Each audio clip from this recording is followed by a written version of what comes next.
Hello दोस्तों, नमस्ते। स्वागत है आप लोगों का हमारे यूट्यूब चैनल हिंदी स्टोरी में।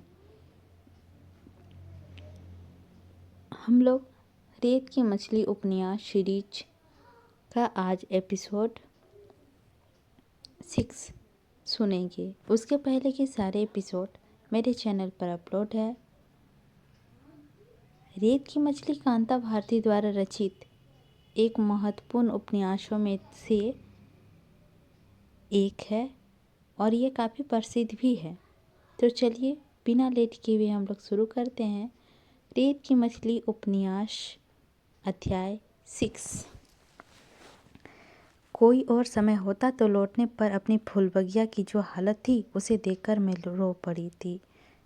कितने ही अच्छे अच्छे पौधे मुरझा गए थे, पत्तियों पर धूल जमी हुई थी और न जाने कितनी तरह की फालतू झाड़ियाँ बेतरतीबी से उगाई थी। सच कहूँ तो मेरे मन की स्थिति लगभग ऐसी ही थी। फूल बगिया को देखकर मुझे लगा कि वह आईना में मेरा अपना रूप है। फूल बगिया में अगर सबसे सुखी कोई था तो वह थी निरंतर बढ़ती हुई वह कांटेदार जंगली लतर को देखकर मेरे आहत मन पर यातना और गहरी हो आई। लतर को देख के मेरे आहत मन की यातना और गहरी हो आई।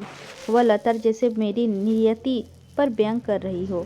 वह इतनी अधिक फैली गई थी कि कई पौधे को उसने ढक लिया था। सारी वाटिका धूल भरी, उदास, उजड़ी उजड़ी और अस्त व्यस्त सी लग रही थी। घर की हालत भी उससे अच्छी नहीं थी। मन जाने कैसा हो रहा था कि बिना किसी और ध्यान दिए यात्रा की थकावट की उपेक्षा करके मैं घर को संवारने में जुट गई। 4-5 घंटों के अनवस्थ परिश्रम के बाद घर की हालत सुधर गई। इस बीच मैं नहीं जानती शोभन कहाँ व्यस्त रहे थे। हो सकता है उन्हें अब तक मेरी याद नहीं आई हो। सहसा मेरे निकट आकर अस्थिसाय भावुकता हो दिखाते हुए बोले, अरे तुम अभी तक काम में जुटी हो? इतनी दूर के सफ़र से थक कर आई हो, तुम्हें तो आराम करना चाहिए था। छोड़ो ये सब। यकायक इतनी उदारता दिखाई जाने पर अविश्वास की कोई गुंजाइश नहीं थी। मैंने जल्दी जल्दी नहा धोकर कपड़े बदले। शोभन इस सब का इंतजार ही कर रहे थे। बोले, आओ मेरे साथ, ऊपर बैठोगी? नीले कमरे में अभी मैं बैठी ही थी कि शोभन ने बड़े प्यार से एक हाथ मेरे कंधे पे रखते हुए बोले, लो कुंतल, तुम्हें एक पत्र दिखाऊं? यह कोरा पत्र ही नहीं है, ये एक लंबी कविता है। था वह पत्र ही, मीनल का नाम लिखा हुआ। शोभन ने भावुकता पत्र। सचमुच ही वह पत्र नहीं, कविता थी जिसमें संवेदनाओं की गर्माहट थी, लेकिन वह गर्माहट जिसमें मेरी सिराओं से जलता हुआ कुछ तोड़ गया। शोभन कह रहे थे, यह मीनल को लिखा है मैंने, लेकिन मैं इसे छपवाऊंगा। कभी कभी लगता है कुंतल, जैसे भावनाओं का एक समूचा हिमालय है जिसे मैं एक छोटी सी गाड़ी में ही यूं कहूँ कि ठेले पर ढोने की कोशिश कर रहा हूँ।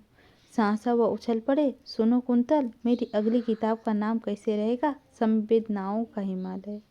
उसमें वो लेख भी छपवाऊंगा जिसमें मेरी भोली और बड़े मन वाली कुंतियाँ हैं। मैं बोली कुछ नहीं, सच्चाई की परतें अब मुझसे उतनी छिपी नहीं थी। शोभन भले ही लिख रहे होंगे एक किताब, लेकिन एक और बड़े अदृश्य तरीके से लिखी जा रही थी।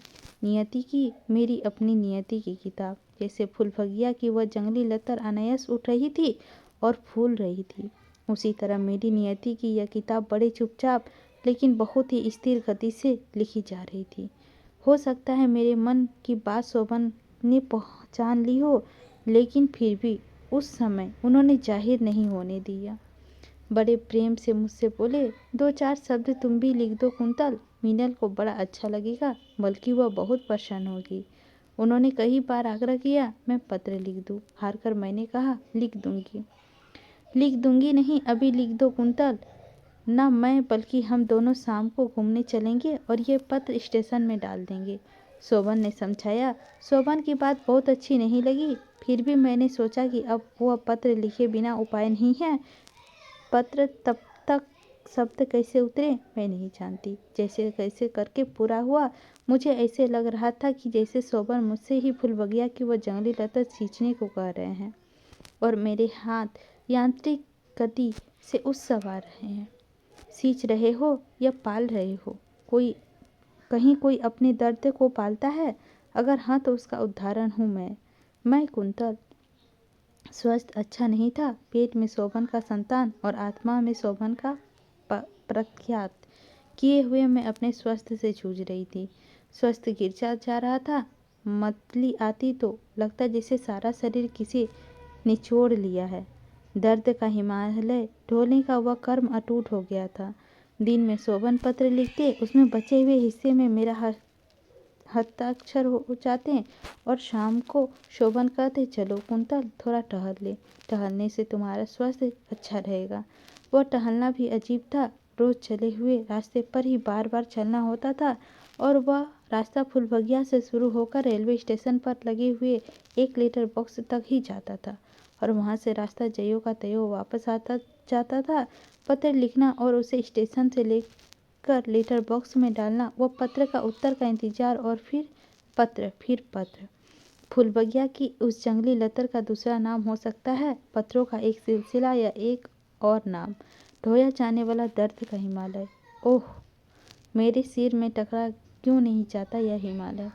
मेरे चारों ओर फाटे गए खाली लिफाफे, लिख लिख कर भरे गए पन्ने और काट काट कर लिखे गए अक्षर इस तरह मंडराते हैं जैसे किसी मरते हुए बेबस पशु पर जंगली पंछी मंडरा रहे हो। हर आने जाने वाले पत्र पर लगातार लिखती हुई डाक खाने की मोहर जैसे लगाकर लगातार मेरे माथे के अंदर बजती है।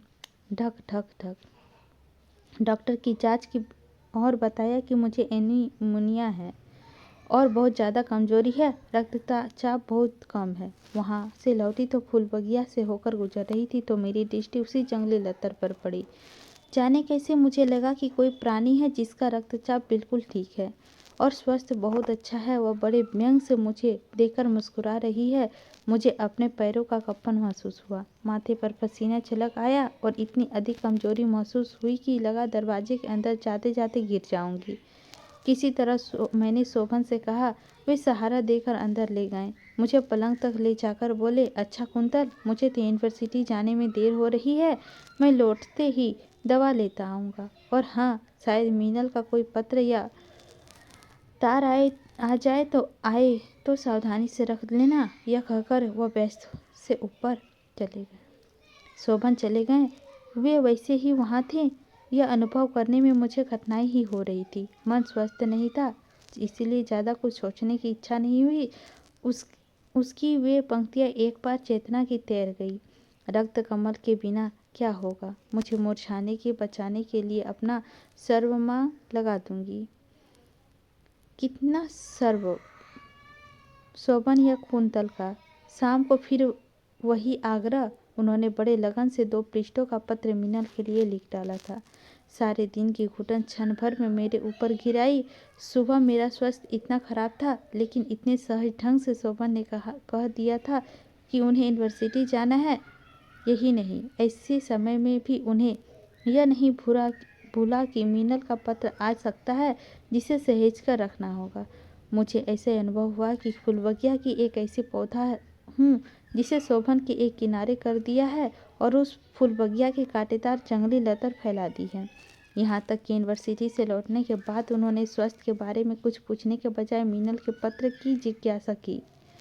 एक बात मन में और कचोटने लगी कि मेरे स्वास्थ्य के बारे में औपचारिक पूछताछ करने के बाद जब उन्हें पता चला कि मैं सारे दिन बेहोश जैसी पड़ी रही, फौरन बोले, भाई यही तो तुम गलती करती हो। जिस तरह तो तुम अपनी तबीयत खराब हो जाएगी, जरा सा उठो, घूमो फिरो ताकि मन तो बहल जाए। उनकी इस बात में जो कुछ छिपा हुआ था उसे मैं पहचान गई। दरअसल वे स्टेशन तक जाना चाहते थे, ताज़ा पत्र मीनल को डालने के लिए, लेकिन अकेले जाने के साहस नहीं हो रहा था। घुटन इतनी ज़्यादा हो रही थी कि लग रहा था जैसे सिर फट जाएगा। किसी तरह अपने आप पर जोर डालकर मैं रुक उठी। ऐसा लग रहा था कि गांव स्थिर नहीं होंगे, लेकिन मैंने अपने आप को साथ लिया। एक यातना अगर दूर नहीं हो सकती है तो दूसरी यातना से बचने का उपाय करना भी बेकार है।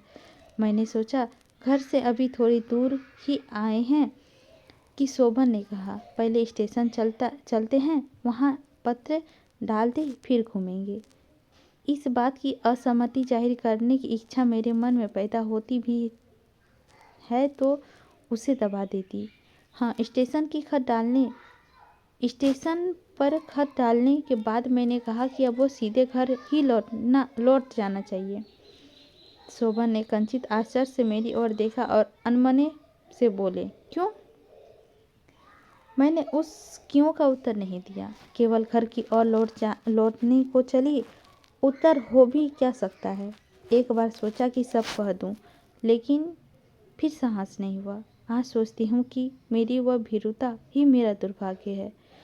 अगर उस दिन यह सत्य कह देने की साहस बटोर लिया होता तो हो सकता है कि वहाँ से जिस दिशा में मुझे बहना पड़ा वह दिशा थोड़ी सी बदल ही जाती। लौटते लौटते मैंने यह महसूस किया कि शोभन जैसे वहाँ नहीं है, होकर भी कहीं और है। वहाँ होने में अब उन्हें चिंता भी नहीं हो रही थी। मन बहुत दुखी हो आया। शाम का अंधेरा घेर आया था, लेकिन मन के अंदर उसमें से भी ज़्यादा अंधेरा था। घर पहुंची, किसी तरह हाथ बढ़ाकर फुलबगिया का छोटा सा फाटक खोला। मैं किसी तरह जल्दी से जल्दी कमरे में पहुंच जाना चाहती थी। मकान के दरवाजे तक पहुंचते पहुंचते बुरी तरह पैर लड़खड़ा गए। दरवाजे की चौखट थामकर अपने को किसी तरह साधा। आंखों के आगे अंधेरा छा रहा था। कतार होकर मैंने शोभन की ओर देखा। सहारे के लिए, आश्वासन के लिए शोभन सचमुच वहाँ नहीं थे। दरवाजे से थोड़ा दूर दीवार पर लटके हुए जापानी शिल्प में छोटे से लेटर बॉक्स के पास खड़े हुए थे। जल्दी जल्दी कोई लिफाफा फाड़ रहे थे। आंखों के आगे उतरा हुआ अंधेरा और अधिक ना हो जाए, इसीलिए मैं उधर से आंखें हटा ली और मन को पक्का करके अंदर आ गई। बहुत देर बाद शोभन ने जूते की आवाज़ सुनाई दी। हो सकता है बहुत देर ना हो गई हो और मन की यातना के कारण ही उतना समय कोई गुना भारी हो गया हो। आते आते शोभन ने आवाज़ दी, कुंतल, कहाँ हो कुंतल? अरे तुम यहाँ हो, देखो ना, वहीं हुआ। मैं तुमसे कह रहा था ना, तुम भी मीनल को 4-5 पंक्तियाँ लिख दिया करो। पिछले खत में तुमने नहीं लिखा था। मीनल ने बहुत शिकायत की। लो पढ़ लो ये खत। बस अब और नहीं सहा जा सकता। मेरे सारे शरीर की उत्तेजना की सुइयां सी चुभने लगी। आवेश में मैं काँप उठी। मैंने कहरा कर कहा, अब नहीं होगा शोभन, अब और ज़्यादा नहीं हो सकता। मैं नहीं लिख सकती खत, आगे भी नहीं लिखूंगी। अब ठीक ठाक याद नहीं है कि आवेश में ज्वार में मैंने और क्या कहा था, शोभन का क्या उत्तर दिया था, यह भी मुझे याद नहीं। हाँ, इतना मुझे याद है कि मेरे देखते देखते वे उठे थे और छोटी सी मेज पे रखे हुए पीतल के गुलदस्ते उठाकर पूरे बल से अपने सिर पर पटक लिया था।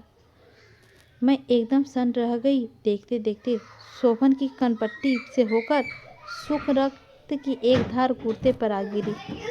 रक्त देखकर अनायास मेरे कंठ से एक चीख निकल गई। एक झटके में मैं उठी, लेकिन आंखों से के आगे एकदम अंधेरा छा गया और चेतना टूट गई।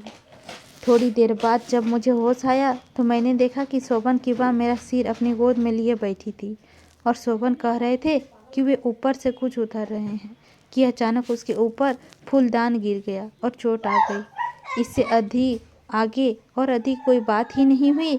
माँ के कहने पर वे पड़ोस के डॉक्टर की पट्टी बंधवाए। बोले कुछ नहीं। मेरे मन का जलन शांत हो गई थी, लेकिन कुछ भी बोलने की इच्छा नहीं हो रही थी। रात को मेरे तेज बुखार चढ़ आया। मन की जलन की तन पर उतर आई। शोभन उतने अधिक असमंच नहीं रह सके। चिंता व्यक्त करते हुए बोले, मैं डॉक्टर को बुला लाता हूँ। रात को मुझे बहुत तेज बुखार चढ़ आया। मन की जलन को उतर आई। शोभन इतने अधिक अस्वस्थ नहीं रह सके। चिंता व्यक्त करते हुए बोले, मैं डॉक्टर को बुलाकर लाता हूँ। लेकिन मैंने उन्हें मना कर दिया। यातना के बाद और यातना बुलाने और सहने की इच्छा हो रही थी। लग रहा था मन तन तपे और खूब तपे, इतना तप जाए कि चारों ओर आग लग जाए, फिर आग में एकाएक रुआं जलकर राख हो जाए। सुबह डॉक्टर आया। बुखार देखकर उसमें गहरी चिंता जाहिर की। उसने कहा कि इसकी ऐसी हालत में तेज बुखार घातक ही होगा। ना चाहते हुए भी दवा ने बुखार को और अधिक बढ़ने से रोक दिया। लेकिन उस बुखार को रुक जाने से होता ही है क्या? जिस दिन बुखार उतरा और मैंने पथ लिया, उसी दिन मीनल का पत्र लिया आया और उसे पढ़कर शोभन के चेहरे का रंग उतर आया। उन्होंने आहिस्ता से वह पत्र मेरे नज़दीक रख दिया। मैं अपने को रोक नहीं सकी। पत्र उठाकर देखा, मीनल का एक्सरे कराया जा रहा था। चेस्ट स्पेशलिस्ट का रिपोर्ट था और उसके फेफड़े में तपेदिक का गहरा प्रभाव पड़ चुका है। उसे खांसी के बाद खून की उल्टियाँ भी होने लगी है। इसी के साथ हमारा अध्याय 6 भी समाप्त हो गया। लेते हैं आप लोगों से विदा। मिलते हैं अगले एपिसोड अध्याय 7 लेकर आप लोगों के समक्ष।